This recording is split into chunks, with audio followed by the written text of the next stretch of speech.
चिड़िया, तुम इसी स्थान पर बैठो, मैं तुम्हारे घाव पर दवाई लगा देता हूँ।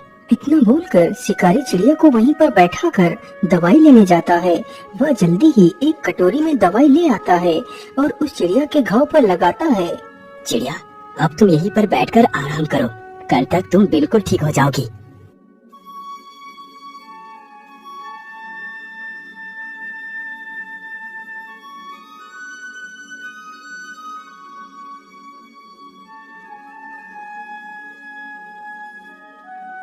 अरे वाह चिड़िया, तुम तो एकदम ठीक हो गई। अच्छा, अब तुम यही घर में रुको, मैं शिकार के लिए जा रहा हूँ। अरे नहीं नहीं शिकारी, अब तुम शिकार नहीं करोगे। लेकिन चिड़िया, यदि मैं शिकार नहीं करूँगा तो पैसे कहाँ से आएंगे? तुम शायद भूल गए कि मैंने तुमसे कहा था कि मैं तुम्हारी किस्मत को बदल दूंगी। हाँ हाँ, मुझे याद है, लेकिन तुम करोगी क्या? शिकारी, तुम जाओ और बाजार से ऊन खरीद कर ले आओ। लेकिन चिड़िया, मेरे पास तो 1 रुपया है, इससे कितनी ऊन मिलेगी? अरे 1 रुपए में जितने भी ऊन मिले तुम बस ले आओ। अच्छा ठीक है चिड़िया, मैं ऊन लेने के लिए जा रहा हूँ। इतना बोलकर शिकारी वहाँ से चला जाता है। कुछ समय गुजरने के बाद वह ऊन के 4 गोले लेकर आ जाता है। चिड़िया ये लो, मैं ऊन ले आया हूँ। ठीक है, तुम इस ऊन को यहीं पर रख दो, मैं रात को इस ऊन का उपयोग करूँगी।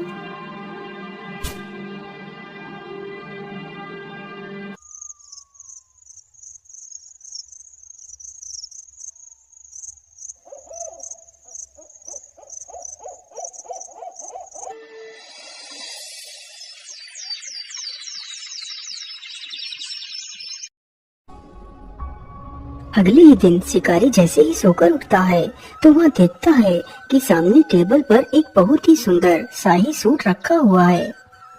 अरे, ये इतना सुंदर शाही सूट किसका हो सकता है, जबकि यहाँ तो कोई नहीं। अरे चिड़िया, ये शाही सूट कौन लेकर आया? अरे शिकारी, तुम ज्यादा अचंभित मत हो, ये सूट मैंने ही बनाया है। क्या ये सूट तुमने बनाया है? मुझे तुम्हारी बातों पर विश्वास नहीं हो रहा। तुम मेरी बात पर विश्वास करो, ये मैंने ही बनाया है। अब तुम इस सूट को लेकर बाजार में बेच जाओ।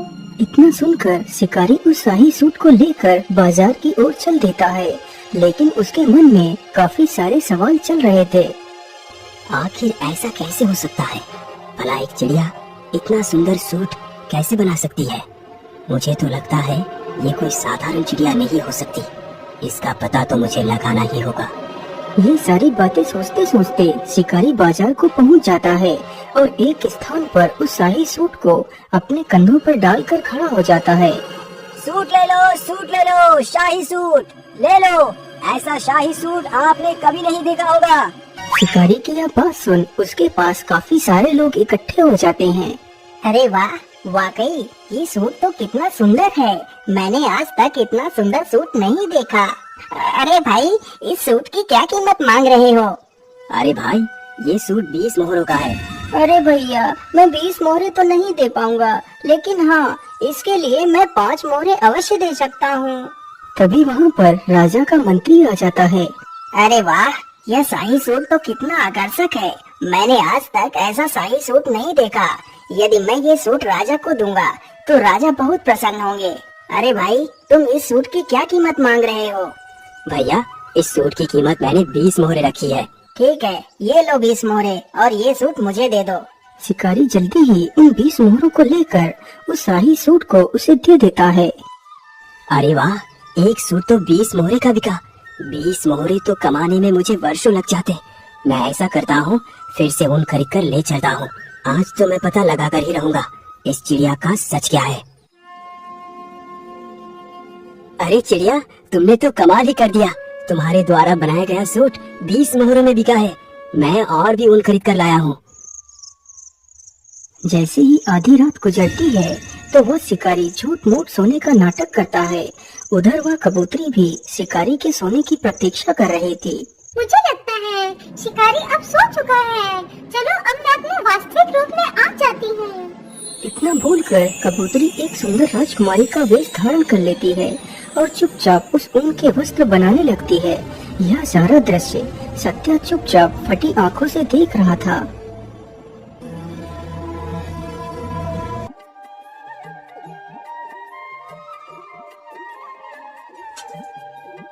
अगली सुबह राजकुमारी वापस से अपने उसी कबूतरी वेश में आ गई थी। अरे वाह कबूतरी, आज तो तुमने और भी ज्यादा सुंदर वस्त्र बनाए हैं। लेकिन इतनी सुंदर वस्त्र बनाना किसी आम पक्षी के बस की बात नहीं। आखिर कौन हो तुम जो इस कबूतरी के वेश में रह रही हो? मैं तुम्हारी वास्तविकता को जान गया हूँ। बताओ तुम कौन हो? सत्या, मैं कोई कबूतरी नहीं हूँ। मैं कल्पराज की राजकुमारी कल्पना हूँ। यह बात कई वर्ष पहले की है। मेरे पिता राजा वीर प्रताप को कोई भी संतान नहीं थी। लेकिन महारानी जी, मैं ऐसा नहीं कर सकता। चाहे मेरी कोई संतान हो या ना हो, यदि ईश्वर मुझे निसंतान ही रखना चाहते हैं तो यही सही, लेकिन मैं दूसरा विवाह नहीं करूँगा। लेकिन महाराज, क्या आप अपने वंश को अपने तक ही सीमित रखना चाहते हैं? क्या आप नहीं चाहते कि आपका वंश आगे बढ़े?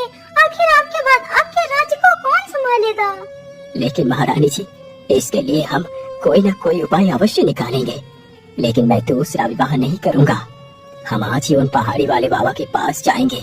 मुझे पूर्ण विश्वास है कि वो हमारी मदद अवश्य करेंगे। इतना बोलकर राजा अपनी पत्नी के साथ रथ पर सवार होकर निकल पड़ता है। वह चलते चलते जल्दी ही उस बाबा के आश्रम में पहुंच जाता है।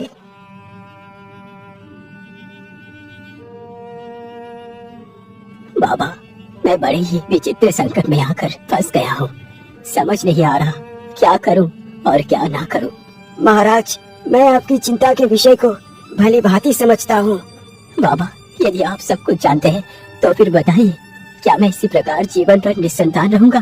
क्या मेरे भाग्य में कोई संतान नहीं है? महाराज, आप घबराइए नहीं। आपके भाग्य में संतान का सुख अवश्य लिखा है, लेकिन एक समस्या है। समस्या? लेकिन कैसी समस्या मुनिवर? आप मुझे उस समस्या को स्पष्ट रूप में बताइए। महाराज, तुम्हें एक पुत्री की प्राप्ति होगी, लेकिन तुम्हारी पुत्री जब तक पूरे 15 वर्ष की नहीं हो जाएगी तब तक अपने कदमों को जमीन पर नहीं रखेगी। यदि तुम्हारी पुत्री ने 15 वर्ष से पूर्व अपने कदमों को जमीन पर रख दिया तो बहुत बड़ी अनहोनी हो जाएगी। कैसे अनहोनी बाबा? मैं कुछ समझा नहीं। बेटा, ये मैं तुम्हें नहीं बता सकता। बस तुम्हें अपनी पुत्री को 15 वर्ष तक जमीन पर पैर रखने से रोकना है। ठीक है बाबा, मैं आपकी बात याद रखूंगा। एक वर्ष पश्चात रानी ने एक सुंदर सी पुत्री को जन्म दिया। मंत्री जी, जाओ और पूरे राज्य में धन दौलत बांटो। आज मेरे लिए सबसे बड़ा खुशी का दिन है। धीरे धीरे काफी वर्ष गुजर गए।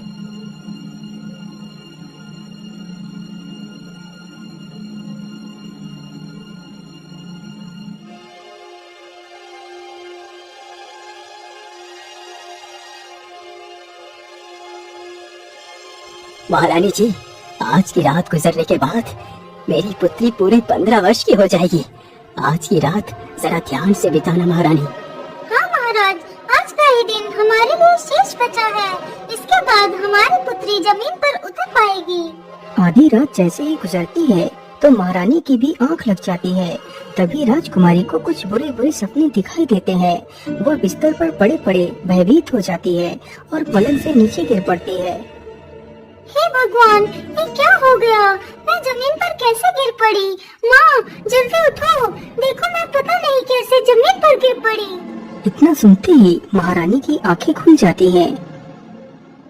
अरे अरे अरे पुत्री, ये तुमने क्या कर दिया? तुम बिस्तर से क्यों नीचे उतर गई?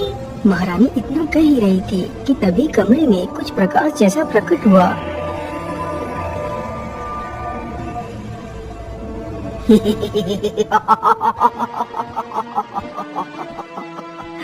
महारानी जी, मैं भूखा हूँ, मुझे मांस खिलाओ, नहीं तो मैं तुम्हारी बेटी को खा जाऊंगा। नहीं राक्षस, तुम ऐसा नहीं कर सकते। इतना कहते ही महारानी जमीन पर गिर पड़ती है और बेहोश हो जाती है। राक्षस, आप मुझे मत मारो, मुझ पर दया करो। अरे वाह, राजकुमारी तो कितनी सुंदर है।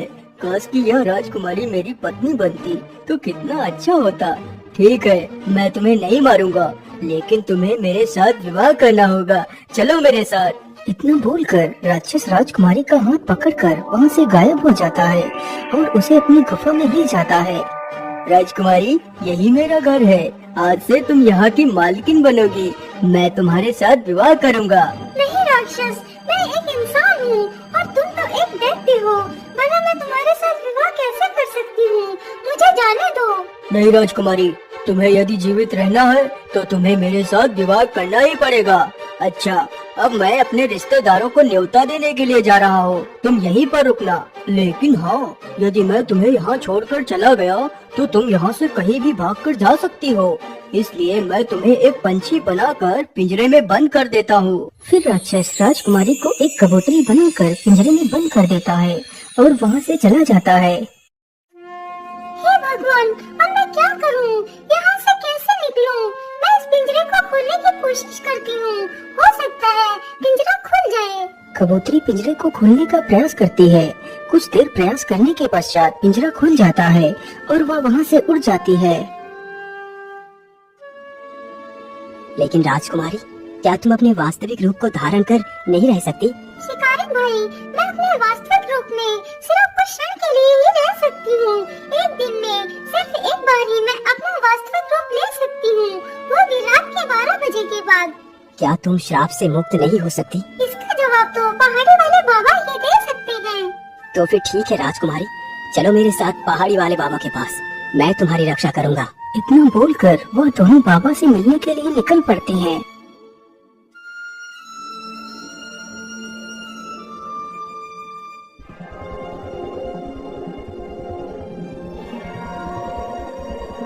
बाबा, हमारी सहायता कीजिए, हम बहुत ही दुविधा में पड़ गए हैं। बोलो बेटा, क्या बात है?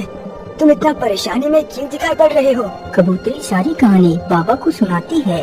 पुत्री, तुम घबराओ मत, सब कुछ ठीक हो जाएगा।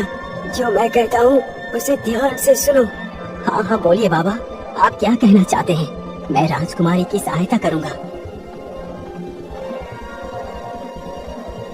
राजकुमारी, तुम्हें अपने वास्तविक रूप को प्राप्त करने के लिए उस नदी में स्नान करना होगा, तभी तुम अपने पिछले जन्म के श्राप से मुक्त हो पाओगी। आज अमावस्या है, तुम्हें उस नदी में रात 12 बजे स्नान करना है। सत्या, तुम भी राजकुमारी के रक्षण के लिए साथ ही जाओगे। राजकुमारी, अब वो समय आ चुका है। सत्य, तुम जल्दी से राजकुमारी को नदी पर लेकर जाओ। बाबा की यह बात सुनकर शिकारी राजकुमारी के साथ नदी के लिए निकल पड़ता है। वह दोनों जल्दी ही नदी पर पहुंच जाते हैं। सत्या, तुम यहीं पर रुको, मैं अभी नदी से स्नान करके आती हूँ। ठीक है राजकुमारी, तुम जाओ, मैं यहीं पर तुम्हारी प्रतीक्षा करता हूँ। इतना सुनकर कबूतरी जैसे ही नदी में स्नान करने के लिए आगे बढ़ती है।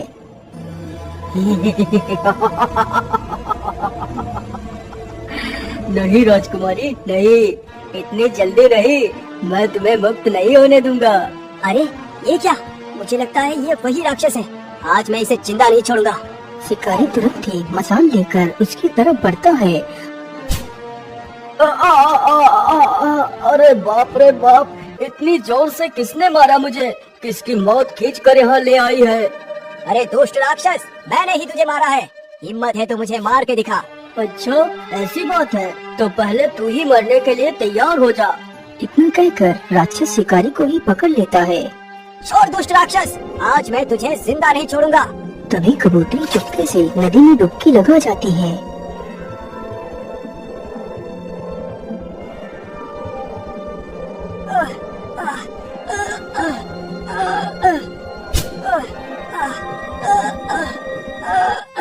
शिकारी, क्या तुम ठीक हो? तुम्हें कुछ हुआ तो नहीं? नहीं नहीं राजकुमारी, मैं बिल्कुल ठीक हूँ। शिकारी भैया, आखिर तुमने ऐसा क्यों किया? तुमने मेरे लिए अपनी जान को खतरे में क्यों डाल दिया? राजकुमारी, मैंने ये सब कुछ इसलिए किया क्योंकि मैंने अपने संपूर्ण जीवन में सिर्फ पाप कर्म ही किए हैं। आज मैंने सोचा क्यों ना मैं आपकी जान बचाकर कुछ तो अच्छा काम कर लूं। चलो शिकारी, तुम मेरे साथ मेरे राजमहल में चलो।